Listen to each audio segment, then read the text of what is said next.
Juice. Yeah, absolutely. And I thought we did a third down period today with noise, which is extremely annoying. I'm sure you guys hear that. It's hard to stay focused. We're going big through situations this week, and what I thought the whole offensive line did great in protection. But this guy has stepped up with a couple of guys down. Brock Dew has been phenomenal. So to come in, wait his turn, be ready, I think he's been great. And then Tariq El-Ukta, Buddha.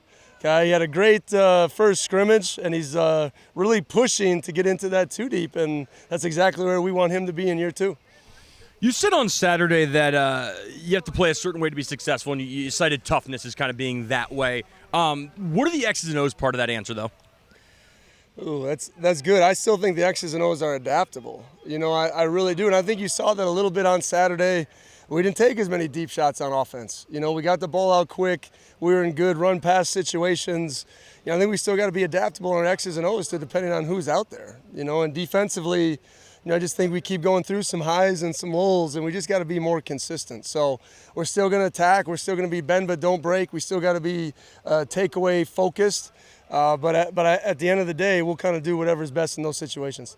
We've obviously seen Josh Meredith really grow as a pass catcher throughout the fall, but one thing that stood out to me a little bit today, and even in the scrimmage, was his blocking prowess. Yeah. What have you seen from that and his ability to tie up guys on the outside? Well, I think it's Josh's all-around game. Even in special teams, you're seeing a guy that can really contribute and do a lot of different things. So I think it's a mindset.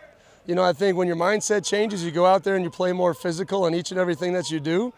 So I think Josh has really taken that to heart and wants to be a complete receiver. Complete receiver is the toughness aspect we talk about. It's not a prima donna position. You got to be ready to block. You got to be ready to cut off some linebackers, screens, run, the whole thing. So I think he's done a good job so far. Do you have an update on Ahmad and Leighton, just kind of where they're at?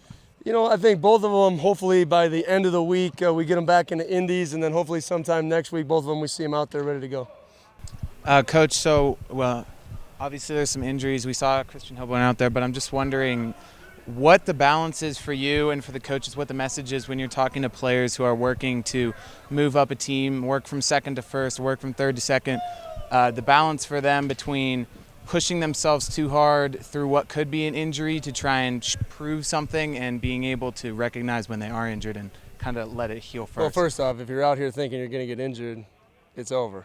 There's a difference between callous and blister. We talk about it all the time. We got to be very calloused.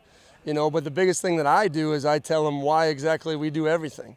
We just came off of a period where we had a no practice day Friday, scrimmage where no one took over 40 reps, an off day on Sunday. And these guys, we're going to go through 3 hard days. So it's all a plan. And the biggest thing you got to do is come out here and bust your tail. And if you're ever worried about injuries out here on this field, that's when you get hurt. So guys know that we're going to take care of them. We're going to do it right. We control everything from the analytics to the reps, so they know they're out here just trying to get better.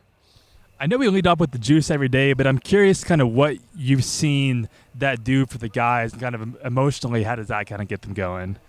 Well, I think the biggest thing is you reward really good things. We talk about hunting the good all the time in our program. Every team meeting, we start off with that. 3 guys stand up and they say something that they saw good in our program. And that could be, hey, thank you to the video team. Hey, thank you to the grade up staff. Hey, I saw this player out there busting his tail extra after practice. So, just the juice reward is just giving these guys something not to look forward to, but a reward for good things that we see. We try to emphasize a lot of that. Because remember, a lot of the coaching out here is things you did wrong, right? So let's find a bunch of things that you did great, and let's celebrate the hell out of that. Sam back out there with like a wrap on his hand. How did that all kind of come together? Well, he broke his hand, so it's a cast. Pretty pleased with how it turned out. It's not big and bulky, and he'll get more comfortable. He was awkward with it today in day one. He'll get more and more comfortable as we go, and then hopefully it's a cast for 3 weeks, and then we can get it into a splint.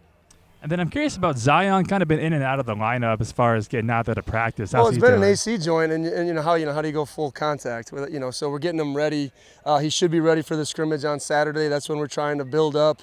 It's hard to get him in there in competitive situations because you're going to get tied up a little bit at receiver. So trying to find that balance because we need to see what he can do. He's one of the only receivers we have that's 6'2 plus. So we need him, and it was great to see him make that play on the deep fade on a 4th down today. That's huge for him. So we need him back. Those are the little injuries that are hard to take in camp, but for a guy like Zion who's competing to try to be the guy, he needs to be out there. I'm curious about the punt returner spot. I know you got Brandon back there, a little bit of Lincoln as well. What's that kind of outlook looking like right now? Well, I think it'll really come down to DT, Lincoln, and Isaiah. Those three guys. I think Josh Kelly can go in there and give us a fair catch if we need it. But I think we got three explosive guys that have done it a lot that can make plays. But we're going to run a lot of guys at them on Saturday during the scrimmage just to make sure we find a reliable source in that spot. Those three will be in the kick return along with Jalen Jenkins, who we think should be phenomenal in that role. And then no DT today. Is there any update on how he's doing? Yeah, he just got crunched up a little bit in the scrimmage. Should be okay. Just a matter of getting him back and getting him rolling. Juvenski's pass catching ability just seems like it's on a whole nother level from where it was last year.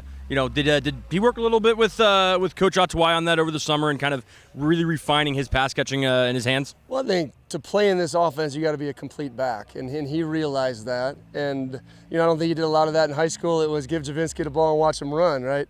So I think he's worked on his craft. I think he's really intentional about each and everything that he does, which is great. And he knows it's a skill that he needs to stay in our offense. So I'm excited about what he's done so far. He's getting opportunities with Nakia out a little bit. So he's taking advantage of everything, and that being part of his game is important. Thanks, Coach. All right, go Cougs. Appreciate it.